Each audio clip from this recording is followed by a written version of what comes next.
देखिए, G20 के पहले सत्र की शुरुआत हो गई है। पहला सत्र खाद्य और ऊर्जा सुरक्षा पर है। यूक्रेन युद्ध के बाद जिस तरह से दुनिया के सामने खाद्य और सुरक्षा का संकट पैदा हुआ, इसके अलावा दुनिया के देशों में महंगाई भी, खाद्य, पावर, एनर्जी और फर्टिलाइजर्स की कीमतें भी बढ़ रही है। तो तमाम मुद्दों पर दुनिया के 20 ताकतवर देश चर्चा करेंगे। आपने अभी थोड़ी देर पहले तस्वीरें भी देखी होंगी, प्रधानमंत्री नरेंद्र मोदी जब पहुंचे थे।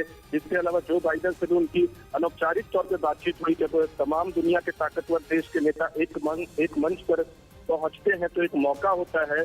औपचारिक तौर पर अभी बातचीत का मौका नहीं मिला है दोनों नेताओं को बाली में, लेकिन अनौपचारिक तौर पर एक दूसरे से बातचीत करते हैं। और ऐसे वक्त में यूक्रेन युद्ध की पृष्ठभूमि में और कल अमेरिकी राष्ट्रपति जो बाइडेन और चीनी राष्ट्रपति शी जिनपिंग की भी बातचीत हुई थी।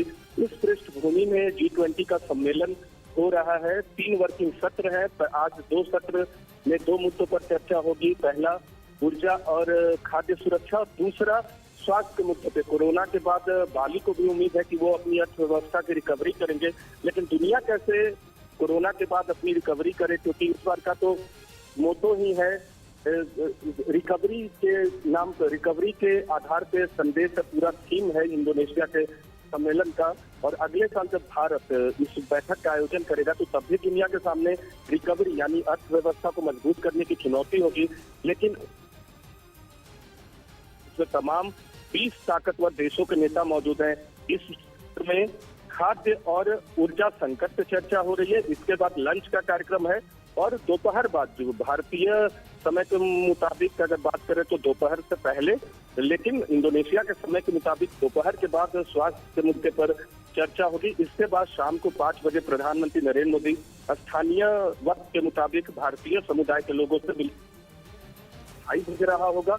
और शाम के 7 बजे एक डिनर का आयोजन किया गया है इंडोनेशिया के राष्ट्रपति की तरफ से, मेजबान की तरफ से मेहमानों के लिए एक आयोजन किया गया। और डिनर का आयोजन एक ऐसे कल्चरल पार्क में किया गया है जहां विष्णु और गरुड़ की बड़ी प्रतिमा, दुनिया में सबसे ऊंची प्रतिमा हिंदू धर्म से जुड़े किरदार की है, हिंदू धर्म से जुड़े भगवान की है।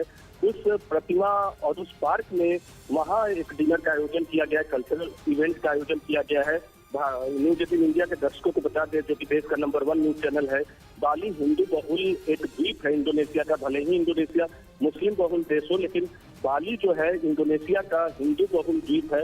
और यहाँ जगह जगह पे आपको हिंदू प्रतीक आप देखने को मिल जाएंगे, घरों के बाहर, सड़कों पर, होटल के बाहर, हर जगह। हालांकि मंदिरों में पूजा नहीं होती, लेकिन मंदिरों के बाहर आपको तमाम देवी देवताओं के प्रतीक देखने को मिलेंगे। शैव वैष्णव की पूजा होती है, राम की मूर्ति आपको दिखेगी, जगह जगह कृष्ण की मूर्ति दिखेगी। हालांकि राम का कोई मंदिर यहाँ नहीं है, लेकिन रामलीला बखूबी निभाई जाती है। नीरज, जिस पृष्ठभूमि का आप जिक्र कर रहे हैं कि कोरोना संकट हो या फिर रूस यूक्रेन जंग हो, उस पृष्ठभूमि में इस समिट का आयोजन किया जा रहा है और जो विषय है इस सत्र का वो बेहद महत्वपूर्ण है। ऐसे में क्या कुछ बातें संभावित हैं जो इस सत्र से निकलकर सामने आ सकती हैं दुनिया के सामने? जी, प्रश्न तो है नीरज, जिस पृष्ठभूमि का आप जिक्र कर रहे थे कि दुनिया के सामने दुनिया ने कोरोना का संकट देखा, इस वक्त दुनिया रूस यूक्रेन का जंग भी देख रही है। ऐसे में ये जो सत्र अभी चल रहा है, पहला सत्र जैसा कि आपने बताया, जिसमें खाद्य सुरक्षा और परमाणु ऊर्जा समेत तमाम मुद्दों पर चर्चा की जा रही है, ऐसे में क्या बातें निकलकर सामने आ सकती है? संभावित क्या रोड मैप हो सकता है आगे का? जो अलग अलग देशों के राष्ट्राध्यक्ष है वो क्या कुछ रख सकते हैं सामने?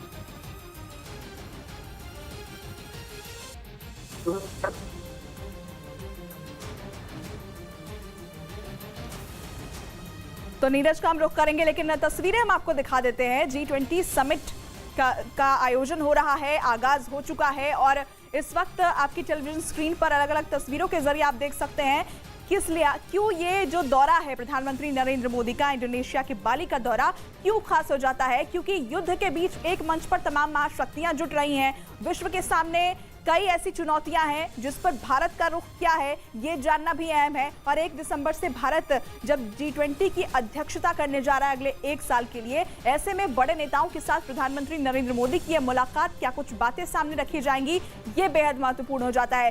कई अहम मुद्दों पर चर्चा होगी। फिलहाल पहला सत्र जो है वो चल रहा है, जिसमें परमाणु ऊर्जा और खाद्य सुरक्षा समेत तमाम कई अहम मुद्दों पर बातचीत की जा रही है। अलग अलग देशों के राष्ट्राध्यक्ष वहां पर मौजूद है। 20 देशों के राष्ट्राध्यक्ष एक मंच पर मौजूद है और इस मुद्दे पर चर्चा की जा रही है, क्योंकि दुनिया ने एक वक्त पर कोरोना का संकट भी देखा है। कोरोना से उबरकर जब दुनिया सामने आई है तो किस तरीके की चुनौतियां विश्व के सामने हैं। इसके अलावा रूस यूक्रेन जंग के बीच किस तरीके के संकट अलग अलग देशों में पैदा हुए हैं, आगे क्या कुछ हो सकता है, इन तमाम अहम मुद्दों पर तमाम महाशक्तियां अपनी बातें रख रही हैं और भारत का दमखम खास तौर पर दुनिया देखेगी इस मंच से, जो प्रधानमंत्री नरेंद्र मोदी वहां पर मौजूद हैं। बाली में G20 समिट की शुरुआत हो चुकी है और ये तस्वीरें आप देख रहे हैं। एक तस्वीर ये भी खास है कि प्रधानमंत्री नरेंद्र मोदी ने अमेरिकी राष्ट्रपति जो बाइडेन के साथ बातचीत की, अनौपचारिक तौर पर उनकी ये बातचीत हुई है, लेकिन तस्वीरों के जरिए आप देख सकते हैं कि किस तरीके से दोनों बातचीत कर रहे हैं, मुस्कान भी साझा की, पीठ भी थपथपाई। तो ये आज की एक बेहद महत्वपूर्ण तस्वीर। इससे पहले आपने वो तस्वीर भी देखी जब इंडोनेशिया में बाली में जब इस कार्यक्रम की शुरुआत हुई तो प्रधानमंत्री नरेंद्र मोदी का मंच पर स्वागत किया गया।